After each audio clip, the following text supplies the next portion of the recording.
आज मैं बनाने जा रही हूँ फ्रेंच फ्राई, जो हम बनाएंगे एयर फ्रायर में बिना डीप फ्राई किए, जो बहुत ही कम घी तेल में बन जाती है और जो खाने में बहुत ही स्वादिष्ट लगती है। तो इसके लिए मैंने ये एक बड़ा आलू लिया है और इसे मैंने छील लिया है और फिर हम इस तरह से इसे काट लेंगे 3 पीस में। आप चाहे तो 4 पीस में भी काट सकते हैं, जिस तरह से आप बनाना चाहे बना सकते हैं। तो मैं इसी तरह से बिल्कुल आसान तरीके से इस तरह से लंबे लंबे पीस इसके काट लूंगी। फिर इन्हें हम खोल लेंगे इस तरह से, और आपको लगता है कि कोई पीस ज्यादा बड़ा है तो आप उसे बाद में भी काट सकते हैं थोड़ा सा। तो मुझे लगा है कुछ चौड़े हैं ज्यादा, तो मैंने साइड में से काट लेती हूँ इस तरह से। और ये मैं दूसरे तरीके से आपको बता देती हूँ, इसमें हम बिल्कुल बराबर काटेंगे। तो ये मैंने आलू छील लिया है और इस तरह से हम इसे काट लेंगे, बिल्कुल चौखुंटा आलू हम इसे बना लेंगे इस तरह से। इस तरह की फ्रेंच फ्राई हमारी बिल्कुल एक जैसी बनेंगी। तो ये मैंने इसके 3 पीस कर लिए हैं और फिर इस तरह से हम इन्हें काट लेंगे। ये भी बहुत अच्छे से बन जाती हैं और ये बिल्कुल आपको मार्केट जैसी लगेंगी, एक साइज की बनेंगी। ये मुझे थोड़ा बड़ा लग रहा था तो मैंने बीच से इसे काट दिया है। इसी तरह से हम इन्हें भी काट लेंगे। और ये देखिए, ये वाली फ्रेंच फ्राई आप किसी पार्टी वगैरह के लिए बना रहे हैं तो ये वाली बना सकते हैं, वरना आप सिंपल ही बना लें। अगर हमें घर में खाने के लिए बनानी है तो आप तो सबका एक जैसा ही रहता है। और ये देखिए, इस तरह से हम इन्हें काट लेंगे।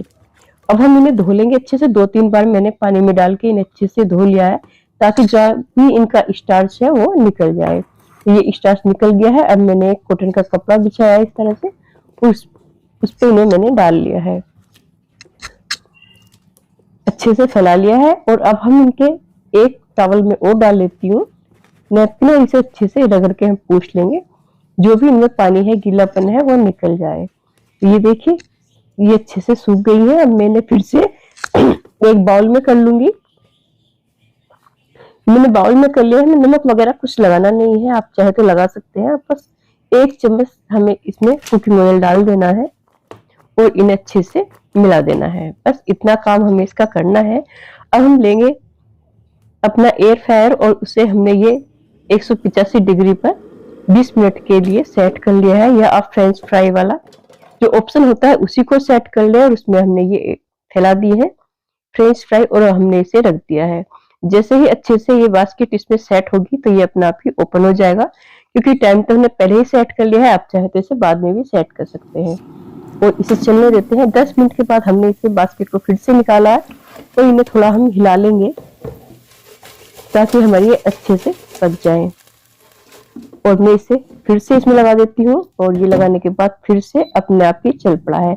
10 मिनट का टाइम हमारा रह रहा है। 10 मिनट होने के बाद मैंने इसे फिर से निकाला है और चेक किया है, तो ये काफी हो गई है, लेकिन अभी थोड़ी सॉफ्ट है।